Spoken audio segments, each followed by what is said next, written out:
Hey everyone, welcome to Capybara Channel, your go-to source for self-improvement insights gleaned from the wisdom of great books.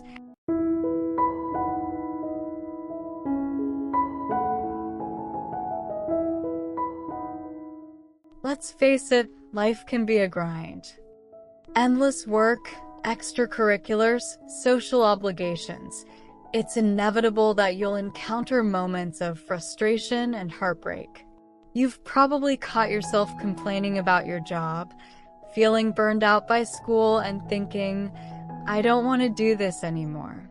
You might know deep down that this isn't the path you were meant for, but the bills, the rent, the family, these realities keep you stuck. You hear those inspiring voices urging you to follow your dreams, and for a fleeting moment, you're filled with hope. But then reality sets in. Many of us struggle to even identify what we truly love, let alone believe it's a dream worth pursuing. So, what do you do when you're stuck in a job you dislike? Day in and day out, you punch the clock, count down the hours, just getting by. You're not giving your all. You're just going through the motions, waiting for that paycheck to arrive. This repetitive cycle leaves you exhausted, bored, even heartbroken. Life is undeniably short, and not everyone gets to chase their dreams. Obstacles and anxieties weigh us down, making life feel meaningless, even futile. So what's the answer?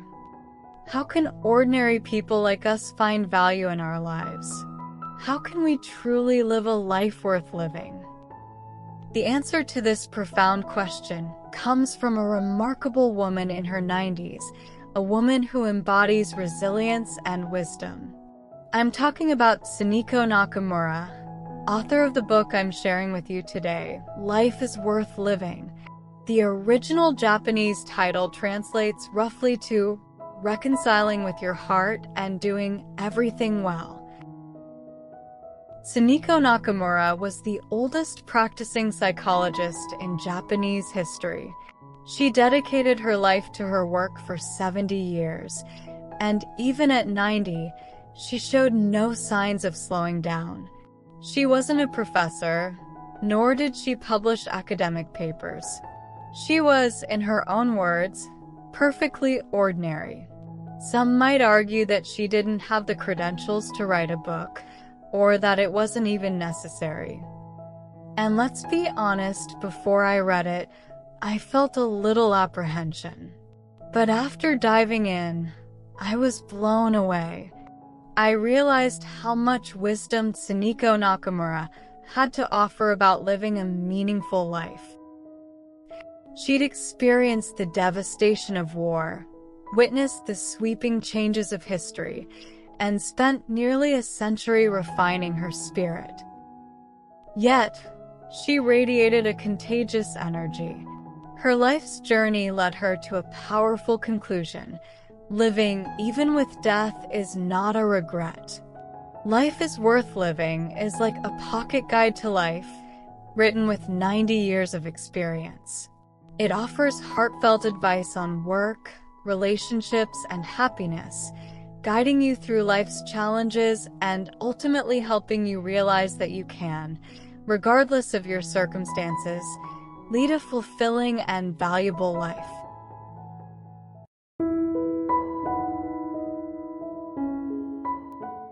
Working for money is natural. There's no shame in it. As the saying goes, people die for money, birds die for food. But the impact of working for money, whether it leads to negative or positive results, truly depends on our mindset. Tsuneko Nakamura was born in rural Japan, one of 5 siblings. Her father was a humble elementary school teacher. With so many children, not everyone could afford university, and like many families in her region, traditional expectations favored sons. As a daughter, she had limited choices.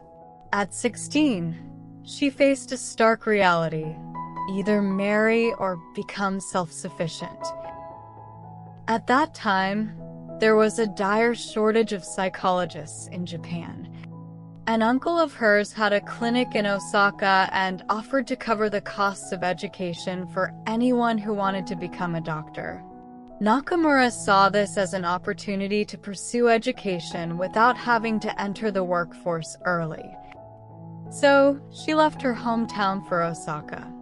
She eventually passed the university entrance exams, graduated, and became a doctor. Looking back at her journey, it's clear that her decision to become a psychologist wasn't fueled by passion or desire, but rather by necessity.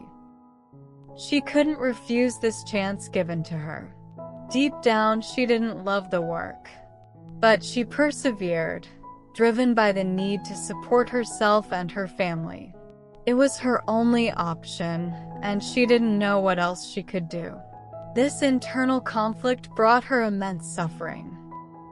In contrast, her two brothers had a much easier path. They received financial support from their parents and were able to pursue their passions with high salaries. Witnessing this stark difference in their fates filled her with resentment, but also helplessness. The truth is, many of us can relate to Nakamura's experience. We're stuck in jobs we don't love, but rely on those salaries to survive. Not everyone figures out their passions in high school, and the job search is a brutal process. We accept positions, only to discover later that they aren't the right fit. Let's face it, no job is perfect. There will always be pressure, unavoidable stress. Landing a client might require a constant smile, a submissive attitude, a willingness to cater to the most demanding personalities. To secure a full-time position, you might have to navigate rush hour, brave all types of weather, and never miss a day even when you're sick. Every job has its downsides, but sometimes our desperation can bring a sense of relief. Nakamura eventually realized that dwelling on the why behind her work only fueled her misery. Instead, she made a conscious decision to tell herself, "I'm working to earn a living. Working for money isn't a bad thing. It's perfectly natural."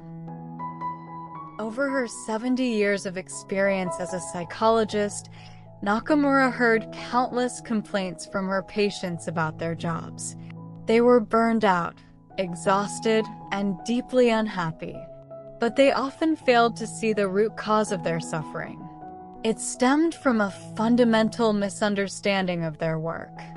She argues that, at the core, no matter the job, people work to live. In other words, the primary purpose of work is to support yourself and your family. Think about it, we spend more than half our lives working. If you have unrealistically high expectations, or you're weighed down by heavy thoughts, you're setting yourself up for disappointment and anxiety. When you're obsessed with things like salary, status, recognition, and validation, you become blinded by the opinions, judgments, and stares of others. You become consumed by things that make you uncomfortable or things that don't go your way, making it impossible to find joy in your work. If this state of mind persists for years, you'll eventually be consumed by your job, drowning in the depths of misery. Nakamura's advice is to lower your expectations. Whether you're a newbie or a seasoned veteran, don't overthink the tasks assigned to you. Focus on doing your best. As soon as those doubts creep in, "This job isn't right for me," it'll only fuel your anxiety and make you want to quit. So approach every task with a sense of exploration and possibility. Don't give up before you've given it a chance. See it as an opportunity to grow. Even if you don't love your job, at the very least, eliminate the negative thoughts and strive to do your best. Until she was 88, Nakamura worked 6 days a week, always busy. People assumed she loved her work, but that wasn't the case. In her 20s, she worked to support herself. After marriage, her job became the foundation of her family's life. She had to work. She spent decades living with this mindset, day after day. Work became a part of her. It allowed her to let go, to flow with the current, to let life unfold as it would. For her, the idea of feeling miserable because she wasn't doing the right job was unnecessary. In a lifetime, finding work you love is like winning the lottery. Instead of constantly worrying, "I haven't found my dream job yet," it's better to focus on doing your current work well, and who knows, maybe one day something better will come along. Ultimately, whether life feels valuable or dull, fulfilling or tedious, hinges on your willingness to reconcile with yourself. Faced with an unavoidable fate, you can choose to embrace it. Find joy in your work. Get excited about what you do. Remember, we work not to seek validation. Work is simply a means to earn money to experience life. When you're 70 or 80, you'll realize that victories and defeats, success and failures, glory and despair are mere clouds passing by. They don't define your worth. Other things matter more: family, health, your inner self. Having food to eat, clothes to wear, a roof over your head, a job to support yourself. That's enough. Come home, reflect, work hard to complete your tasks, give your best to those around you, but don't seek validation. It can lead to unexpected and wonderful outcomes on your journey.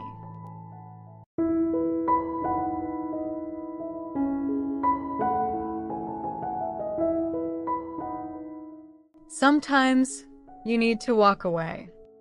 Many of us hold ourselves back with these thoughts. "I'm not young anymore. What if I quit? My family depends on me. I need to stay. What if the next company isn't a good fit? Will I find something better than this?" These doubts are enough to deter us from taking the leap. Nakamura encourages us to remember, if there's no way to change things, work happily and diligently. But if you're truly exhausted and have the power to make a choice, walk away. She's seen countless patients struggling with toxic work environments, abusive bosses, or relentless demands that left them working through the night with no time for sleep. The shocking thing is, many of them refused to leave, even when they were physically and emotionally depleted. If you're miserable with your work environment and your health is suffering, don't hesitate. Walk away when it's time. At its core, work is about survival. Companies are just tools for people to earn money. If that tool is squeezing the life out of you, it's not worth your precious time. However, I want to emphasize something. As I've shared in previous episodes, many people advise you to chase your dreams and do what you love.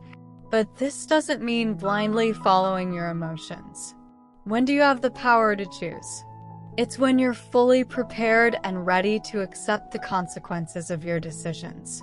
If you quit without knowing how you'll afford rent or groceries next month, or if you decide to open your own business but don't have the necessary capital, forcing yourself into debt, that's not being fully prepared. Just like the book Side Hustle talks about side hustle mindset, the key to preventing work from becoming a cage is to treat yourself as a business. Don't rush to abandon your day job. From a business perspective, it's a dangerous move. A company can't rely on a single product for revenue. Typically, it has a stable income stream before branching out, developing other products, and expanding its reach. Your salary is the stable revenue stream of your business. Nurture it, treat it well, and use that security to develop a second income stream, or save for a future where you have the time and resources to pursue something else. So, while the courage to break free from your current work can be a catalyst for change, it's vital to take responsibility and prepare beforehand.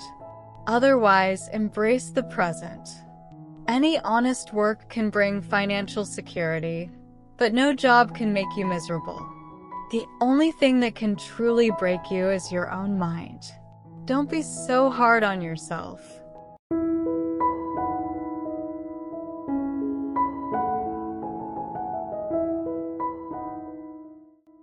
Don't force it, flow with the current. Embrace the flow of life.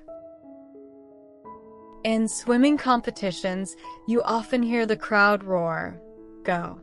Push harder!" People mistakenly believe that by using all their strength against the water, they can overcome resistance and reach the finish line faster.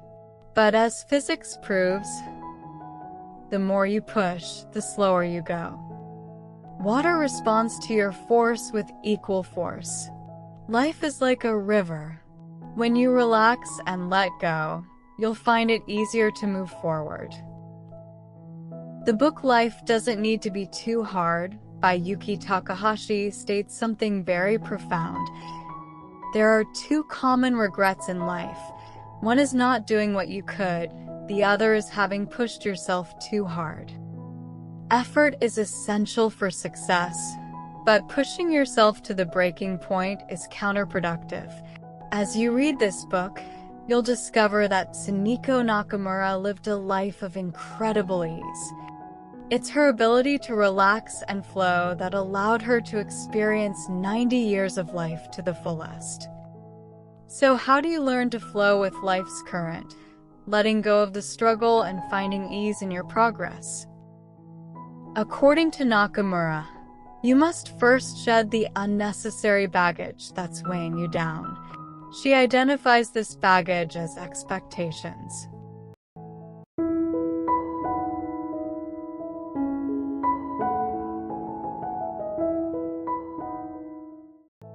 Baggage number 1. Expectations of yourself. Everyone else is achieving, I need to achieve too. I have to succeed to make my family proud. It's not a bad thing to set high expectations for yourself when you're young, as it can fuel your ambition. But as you mature, learn to understand yourself and gradually release the need to always do more, achieve more. Whether you're climbing the corporate ladder or living a simple life, whether you're a parent or single, if you're constantly comparing yourself to others, you'll never find the right answer. As a psychologist, Nakamura witnessed countless patients who appeared successful and enviable on the surface, but secretly harbored profound pain. A successful entrepreneur, running a thriving business, was completely exhausted, both physically and mentally. He was struggling with his relationships and felt profoundly lonely. A beautiful young woman with a successful husband and well-behaved children was filled with envy and lost her friendships. As a result, she suffered from insomnia. Another young woman married into a wealthy, powerful family, but her relationship with her mother-in-law caused her deep sorrow. Through decades of encounters with diverse human experiences, she learned that those who seem most prosperous and accomplished often bear the heaviest burdens in their personal lives. Life's troubles don't disappear as your wealth and status grow. So instead of idolizing others, comparing yourself, and pushing yourself to keep up only to feel anxious and miserable, accept your circumstances and move forward with optimism at your own pace. Nakamura believed, others have their lives, you have your own path. In over 70 years of working, she never compared herself to anyone else.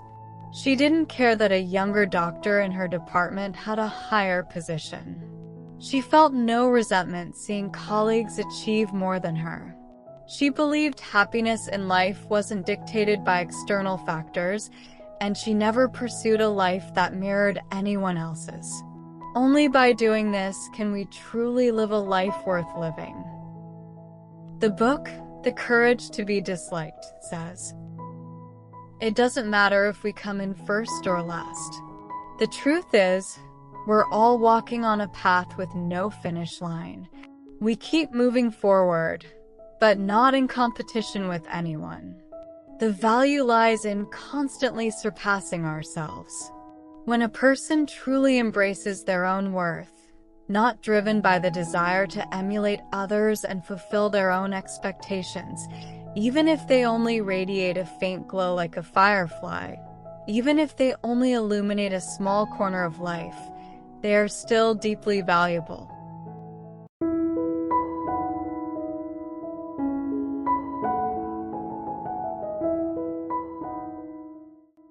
Baggage number 2. Expectations of others. I wish my parents treated me better. Why doesn't my child listen to me? Why does he always do this? These longings can become a tangled mess in your mind.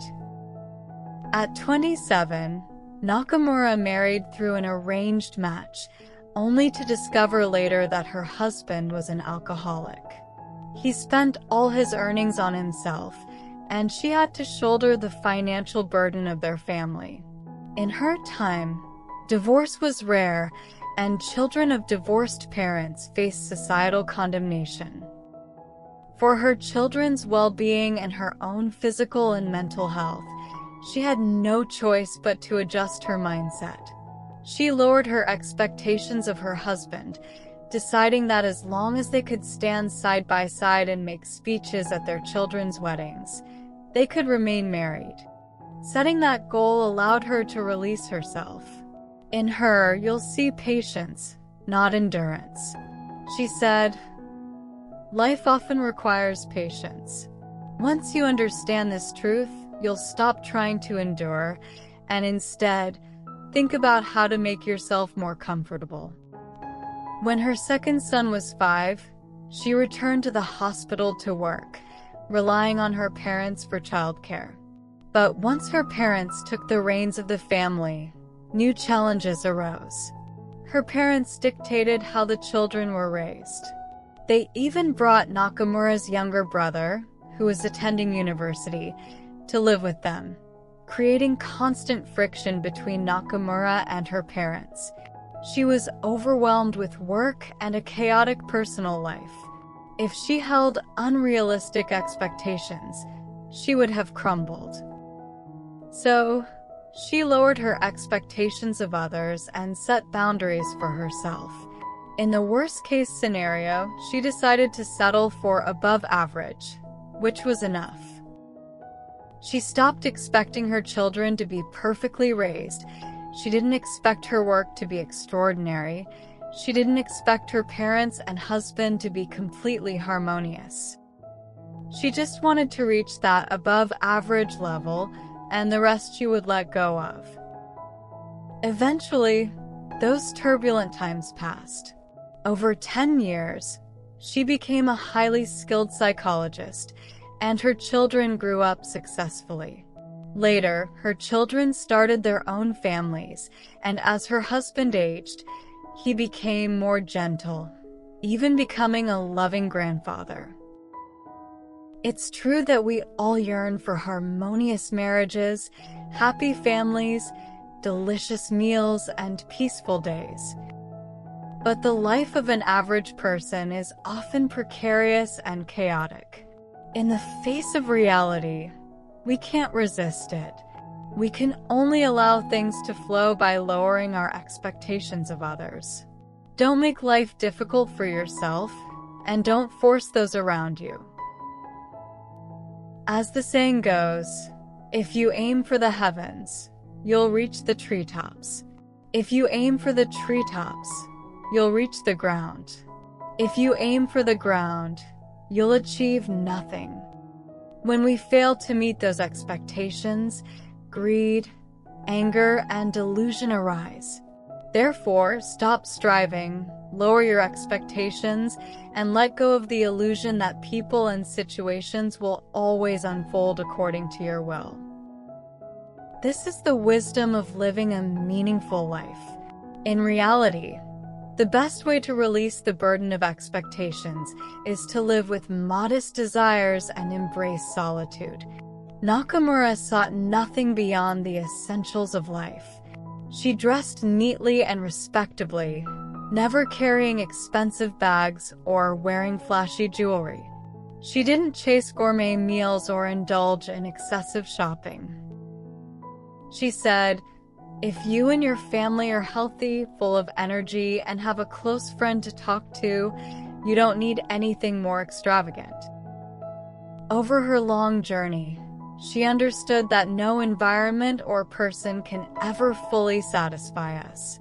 Even if you land in a workplace you deem ideal, eventually, it will have things that frustrate you. Even if you marry someone you believe is perfect, there will be aspects you eventually struggle to accept.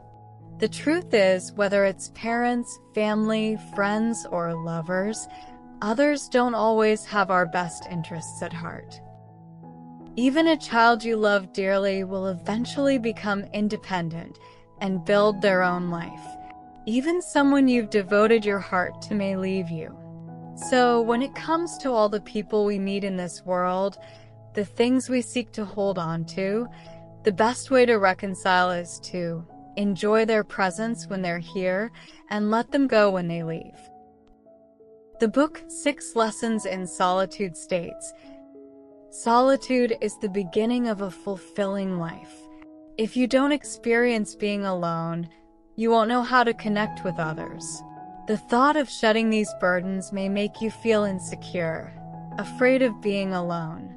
But embracing solitude will free you from unrealistic expectations of others. When you have fewer desires, you'll stop comparing yourself to the world.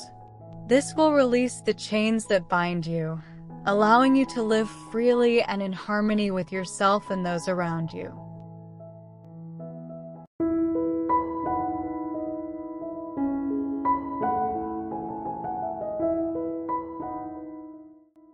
No matter what, it's all worth it. No matter what you face, it's all worth it. One of the most profound lines from this book is, "Life is a journey. You go forward, never backward. Therefore, be grateful for every sight you encounter along the way." This is also the life lesson I've learned over the years. Be grateful for everything that comes and goes in your life. Live with a heart of gratitude, and no matter how difficult or frustrating your work might be, you'll appreciate every moment. You'll be grateful for the stability of your job, which allows you to survive. Live with gratitude, and you'll find yourself filled with faith, experiencing a sense of ease as you discover the warmth of light that flickers in your life.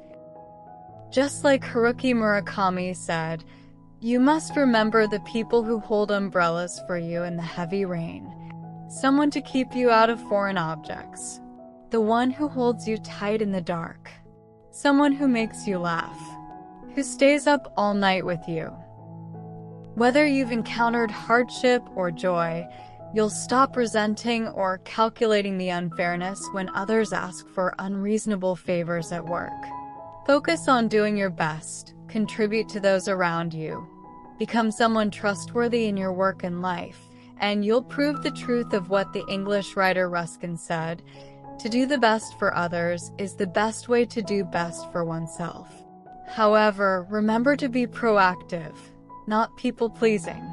Sometimes you need to recognize whether you're helping someone to achieve something for them. Learn to say no when it's right. Finally, when you live with gratitude, you won't sigh in the face of challenges. You'll thank those trials for strengthening your spirit. Nakamura believed that everything has two sides. Painful experiences broaden our human nature. Just like muscles need to be trained and stretched, the fruits of life don't appear immediately. But every moment has something we should cherish. Be grateful for life, don't demand from it, and no matter what, you'll discover that life is worth living, and that you too are living a life worth living.